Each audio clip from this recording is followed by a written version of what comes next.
Hello दोस्तों, स्वागत है आपका फिर से एक नए वीडियो में। मैं CSY स्वागत करता हूं आपके अपने YouTube channel study with CSY में। दोस्तों, जैसा कि हम SSC GD के प्रैक्टिस सेट का रिवीजन कर रहे हैं, उसी क्रम में अभी तक हमारी एक क्लास हो चुकी है। यदि उस क्लास को आपने विजिट नहीं किया है तो इस क्लास को ज़रूर सीन करें। इसके बाद आज हमारा नंबर है प्रैक्टिस सेट नंबर 2 का, तो आप क्लास 1 तक बने रहिए। One of the best revision इस क्लास में आपको करवाया जाएगा। चैनल पर पहली बार विजिट कर रहे हैं तो चैनल को सब्सक्राइब करके जुड़ जाइए। पहला क्वेश्चन कथक से रिलेटेड था। कथक के प्रमुख घरानों की बात करें तो जयपुर घराना, यह कथक के घराने हैं। जयपुर घराना, बनारस घराना और लखनऊ घराना, और रायगढ़ घराना भी इसमें जोड़ा गया है। तो जयपुर, बनारस, लखनऊ और रायगढ़, यह सभी कथक के घराने हैं। जयपुर घराने की बात करें तो इसके फाउंडर संस्थापक हैं भानु जी। इसमें पैरों की हरकत पर ध्यान दिया जाता है। जयपुर घराने में सबसे पुराने घराने की यदि हम बात करें तो वो है बनारस घराना। इसके फाउंडर हैं, संस्थापक हैं जानकी प्रसाद। इसमें चेहरे के भाव पर ध्यान दिया जाता है। इसके बाद लखनऊ घराने की बात करें तो इसके संस्थापक हैं ईश्वरी प्रसाद। ठुमरी गायन से यह संबंधित है। रायगढ़ घराना, राजा चक्रधन सिंह इसके संस्थापक हैं। यदि हम कथक नृत्य की बात करें तो इसके अन्य नाम क्या क्या हो जाएंगे, तो इसके अन्य नाम हैं नटबरी। कथाकारों का नृत्य हम कथक को कहते हैं नटबरी। किसका अन्य नाम है? कथक का अन्य नाम क्या है? नटबरी है। कथाकारों का नृत्य किसे कहते हैं? हम कथक को कहते हैं। मुगल परंपरा पर आधारित है आपका कौन सा शास्त्रीय नृत्य? कथक। अभी तक आपने अपनी YouTube channel study with CSY को सब्सक्राइब नहीं किया है तो सब्सक्राइब करके जुड़ जाइए। कथक जब मतलब बिल्कुल ये समझ लो कि बिल्कुल नष्ट होने वाला था तो उसको पुनर्जीवित किसने किया? लेडी लीला सोखे ने। यह वही नाम है जिसने कथक को पुनर्जीवित किया था। कथक के प्रमुख कलाकारों से बहुत क्वेश्चन बनते हैं, तो बिरजू महाराज का नाम आप कैसे भूल सकते हैं? कथक के प्रमुख कलाकार कौन है? बिरजू महाराज, सुखदेव महाराज, प्रेरणा श्रीमाली, रोशन कुमारी, सितारा देवी, चंद्रलेखा, वंदना सेन, सरस्वती सेन। कथक के प्रमुख वाद्ययंत्र तो घुंघरू और चक्कर यह कथक के वाद्ययंत्र हैं। कहानी सुनाने वाले को कथक में हम पठंत कहते हैं। कहानी सुनाने वाले को क्या कहते हैं? पठंत। बिरजू महाराज, सुखदेव महाराज, प्रेरणा श्रीमाली, रोशन कुमारी, सितारा देवी, चंद्रलेखा, वंदना सेन, सरस्वती सेन, इन सभी का संबंध आपका कथक से होने वाला है। इसके बाद जम्मू कश्मीर का लोक नृत्य कौन सा है दोस्तों? तो जम्मू कश्मीर का लोक नृत्य है डमहल। डमहल कहाँ का लोक नृत्य है? जम्मू कश्मीर का है। इसके बाद हिकात, मंदजाल, हफीजा, भांड पाथेर, रऊफ, ये सभी भी आपके जम्मू कश्मीर के हैं। हिकात, मंदजाल, हफीजा, बांडथेर, रऊफ, ये सभी कहाँ के? आपके जम्मू कश्मीर के होने वाले हैं। ब्रज क्षेत्र यदि हम यूपी की बात करें तो चरकुला यहाँ का नृत्य है। छोलिया, हुड़किया बॉल, गढ़वाली, यह आपके उत्तराखंड के हैं। छोलिया, हुड़किया बॉल, गढ़वाली, यह उत्तराखंड के हैं। कुमायूं, चाचरी, छोपती, घुंगटी, यह भी उत्तराखंड के हैं। शेवाकली, यह कथकली का अभ्यास है, यह केरल का होने वाला है। जवारा, मटकी, फूलपा, चटकोरा, यह MP के हैं। जवारा, मटकी, फूलपा, चटकोरा, यह MP के हैं। लावड़ी, कोली, लेजिम, नकटा, यह महाराष्ट्र के हैं। लावड़ी, कोली, लेजिम, नकटा, यह महाराष्ट्र के हैं। लाई, हरोबा, जागोई, थांगटा, यह मणिपुर के हैं। लाई, हरोबा, जागोई, थांगटा मणिपुर के हैं। लाहो, नोंगक्रेम, बांग्ला, यह मेघालय के हैं। लाहो, नोंगक्रेम, बांग्ला, यह सभी आपके मेघालय के होने वाले हैं। गिद्दा, जूली, यह आपके पंजाब के हैं। कालबेलिया, घूमर, पनिहारी, यह राजस्थान के हैं। मारूनी, सिंधी, छम, तासु, तासी शब्दों, यह आपके सिक्किम के हैं। तो कालबेलिया कहाँ का है? राजस्थान का है। घूमर, पनिहारी, यह भी आपके राजस्थान के होने वाले हैं। इसके बाद अगला छठ पूजा। छठ पूजा किस भगवान को समर्पित है? तो सूर्य भगवान को समर्पित है। छठ पूजा कहाँ का त्यौहार है? तो यह आपका बिहार का त्यौहार होने वाला है।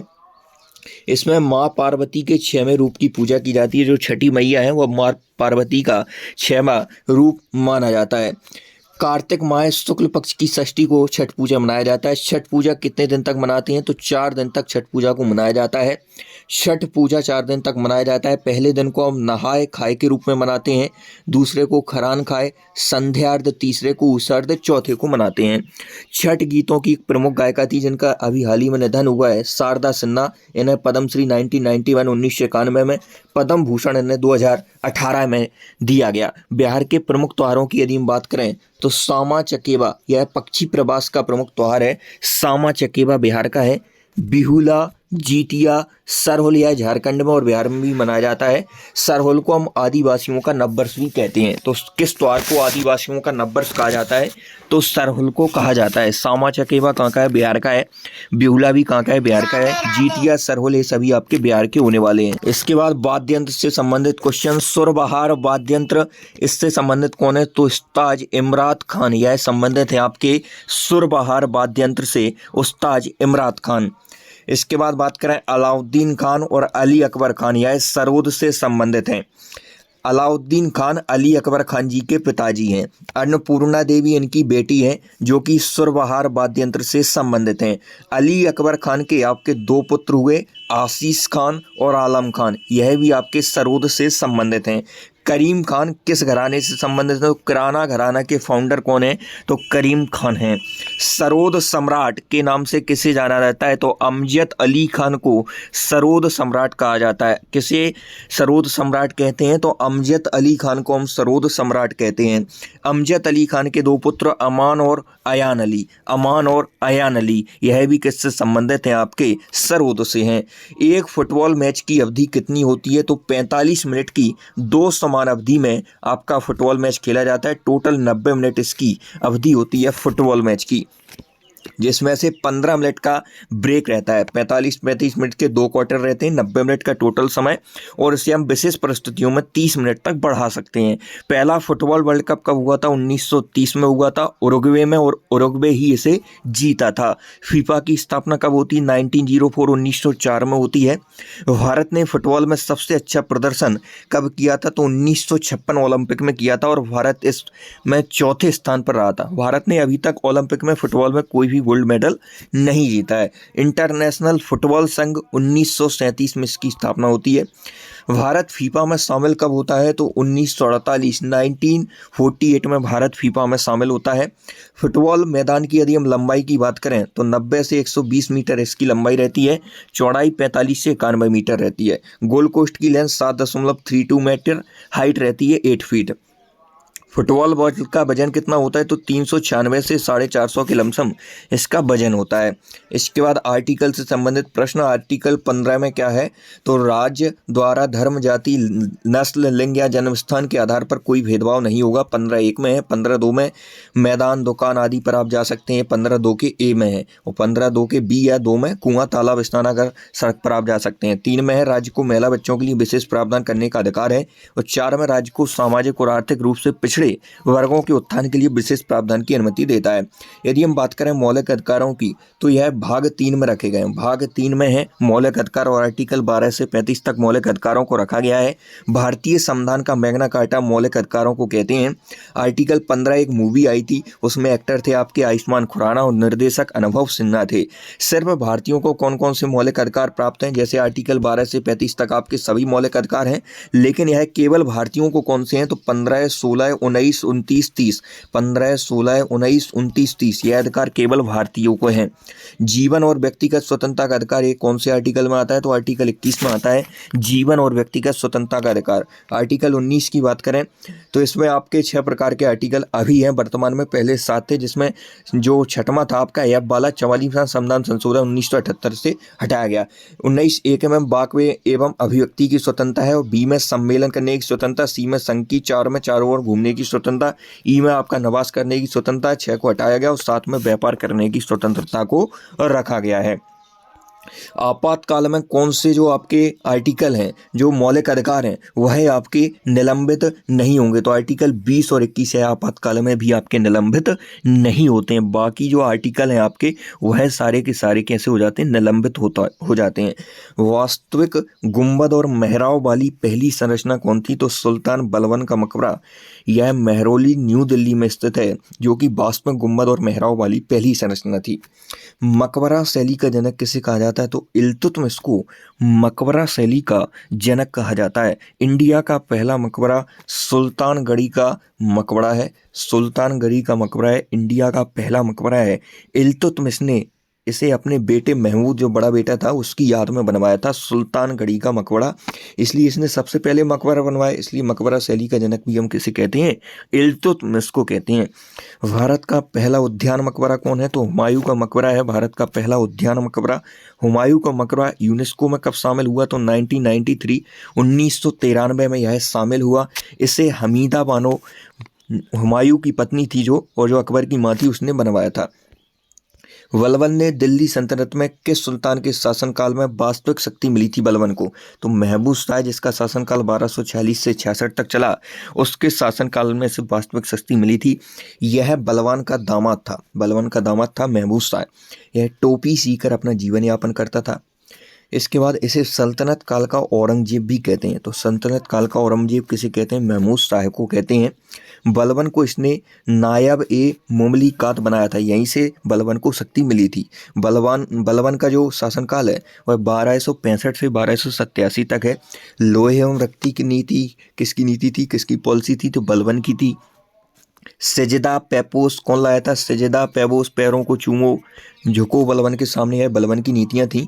नवरोज त्योहार को शुरू किसने किया था? तो वो बलबन ने किया था। मंगोल आक्रमण 1279 से 1285 के बीच इस पर होते हैं।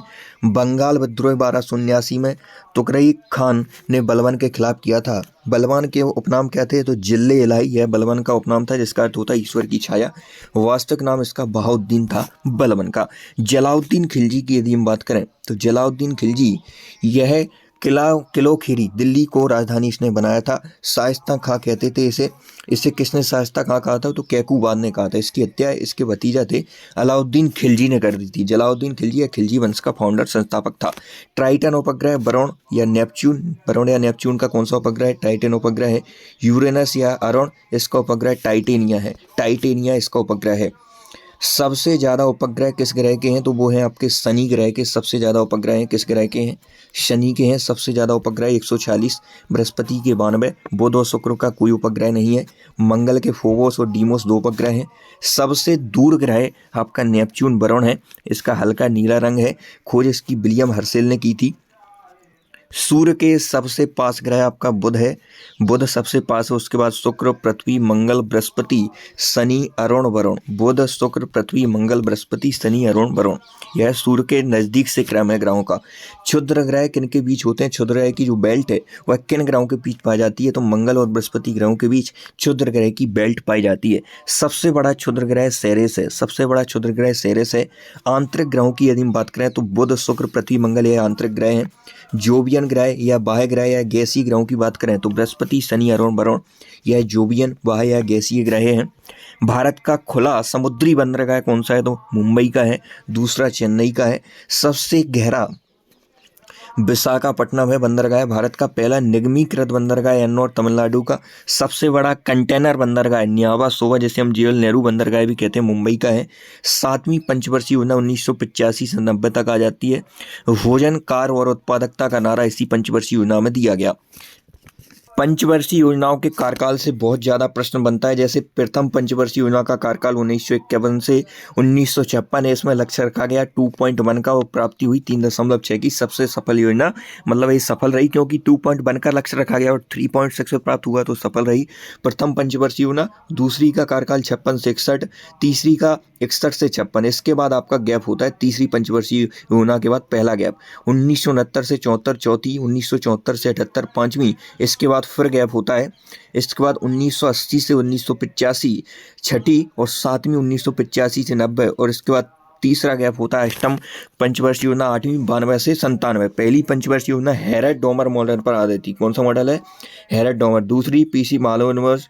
इसके बाद गॉडगिल मॉडल पर तीसरी। इसके बाद बात करेंगे हम 9वीं पंचवर्षीय योजना का कार्यकाल, तो 1997 से 2002, 10वीं का 2002 से 2007, एकादश 11 का 2007 से 12, फिर 12 से 17 12वीं पंचवर्षीय योजना का कार्यकाल रहा है। अगला, कौन सी पंचवर्षीय योजना में 2 युद्ध देखने को मिले? तो तीसरी पंचवर्षीय योजना 1961-56 में, यह जब कार्यकाल चल रहा था तीसरी पंचवर्षीय योजना का, तो इसमें आपके 2 युद्ध देखने को मिले थे। एक तो 1962 का भारत चीन युद्ध था, इसमें रक्षा मंत्री आपके VK कृष्ण मेनन थे, और एक था 1965 का इंडिया पाकिस्तान युद्ध, जिसमें रक्षा मंत्री YV चव्हाण थे। इसके बाद मायोपिया की बात करें तो मायोपिया को हम बोलते हैं निकट दृष्टि दोष। निकट दृष्टि दोष मायोपिया को कहा जाता है। दूर इसे किससे किया जाता है? निकट दृष्टि दोष आपको हो गया, तो इसका सॉल्यूशन क्या है? अवतल लेंस से इसको दूर किया जाता है, जिसे हम अपसारी लेंस भी कहते हैं। इसमें नेत्र के गोलक की लंबाई बढ़ जाती है और प्रतिबिंब रेटिना के आगे बनता है निकट दृष्टि दोष में। इसके बाद हाइपरमेट्रोपिया की यदि आप बात करोगे तो हाइपरमेट्रोपिया मतलब होता है दूर दृष्टि दोष। इसको दूर उत्तल लेंस से करते हैं। अभिसारी लेंस भी इसे हम कहते हैं, इंग्लिश में कॉन्वेक्स लेंस कहते हैं। रेटिना के पीछे इसमें प्रतिबिंब बनता है दूर दृष्टि दोष में। लेंस की क्षमता का SI मात्रक की यदि हम बात करें तो डायप्टर, लेंस की क्षमता का SI मात्रक डायप्टर होता है। इसका सूत्र होता है P = 1/f।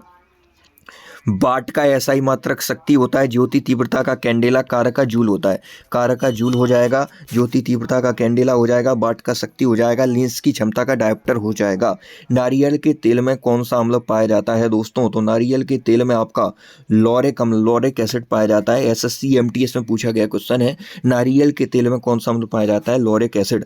सरसों के तेल में इरूसिक एसिड पाया जाता है। ऑक्जेलिक अम्ल पालक टमाटर में। लैक्टिक अम्ल आपका दही दूध में पाया जाता है। ओलेक अम्ल जैतून के तेल में। बेंजोइक अम्ल घास में पाया जाता है। ग्लूटेमिक अम्ल गेहूं में पाया जाता है। एलिसिन प्याज लहसुन में पाया जाता है। सियालिक आंसू में पाया जाता है। टैनिक अम्ल का चाय और स्याही में पाया जाता है। इसके बाद अगले क्वेश्चन की बात करें तो कोशिका की खोज किसने की थी? 65 में रॉबर्ट हुक ने की थी, जिसने मृत कोशिका को खोजा था। जीवित कोशिका की बात करें तो 1674 में ल्यू वैन हॉक के द्वारा जीवित कोशिका की खोज की गई। कोशिका का अध्ययन क्या कहलाया जाता है? तो साइटोलॉजी कोशिका का अध्ययन कहलाया जाता है। साइटोलॉजी कोशिका का अध्ययन होता है। अभी तक आपने अपने YouTube channel study with CSY को सब्सक्राइब नहीं किया है तो सब्सक्राइब करके जुड़ जाइए। यह पूरी हैंड रिटन नोट्स की जो PDF है वह आपको यदि प्राप्त करना है तो टेलीग्राम चैनल की लिंक डिस्क्रिप्शन बॉक्स में, उससे जुड़ जाइए, वहाँ पर आपको ये PDF प्रोवाइड कर दी जाएगी। तो आज के लिए मिलते हैं नेक्स्ट, तब तक जय हिंद। चैनल को सब्सक्राइब करके जुड़ जाइए।